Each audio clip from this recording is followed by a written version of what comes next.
So say you got a client and they're like, Norman, I'm going to come here. And then you see the video. Do you give them feedback sometimes and say, hey, like, I think you need to go back to the drawing board with this? Tell us a little bit about that part.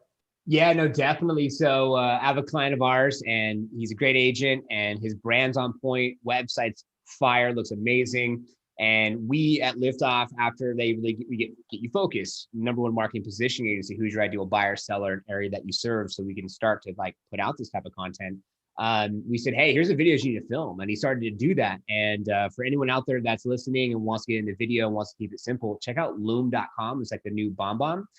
So it's free. So I said, go on Loom, record yourself, check it out, this, that, and another thing, and get these videos to us. So he started doing that. And literally he was like, just got out of the gym in a Nike shirt, this, that, and another thing. He sends over these videos and just like, bro, you just got off the Peloton, man. Like, I mean, it's all good. Just like throw some water in your hair and throw like an overcoat or something, like a button up or something on, because the brand was off. It just didn't, I get it. Like you want to use your phone or you want to use loom.com and you want to keep it super simple, but you don't have a backdrop, hey, just upload a backdrop into Zoom and at least, put a hat on if you're having a bad hair day, or, throw a little coat on and throw some water in your hair, and just be mindful of, like, if you have a great brand, a great website, a great position, great social presence, everything looks polished, then try to keep that standard up there. And that will obviously overcomplicate. You don't need to like go get a fresh new suit and do all kind of crazy stuff. Just be mindful of like, this is what your brand looks like. Let's just try to stick as consistent as we can with it.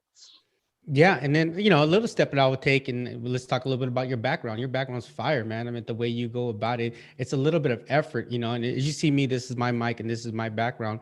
But the reason I got this wasn't mainly for Zoom events. It was for buyer consultations, because when they came and they saw me, they're like, oh my gosh, this guy has a mic. And the reason I have a mic, because I want them to be clear to hear me when I'm doing my buyer consultation, right? That's the reason I'm doing all this.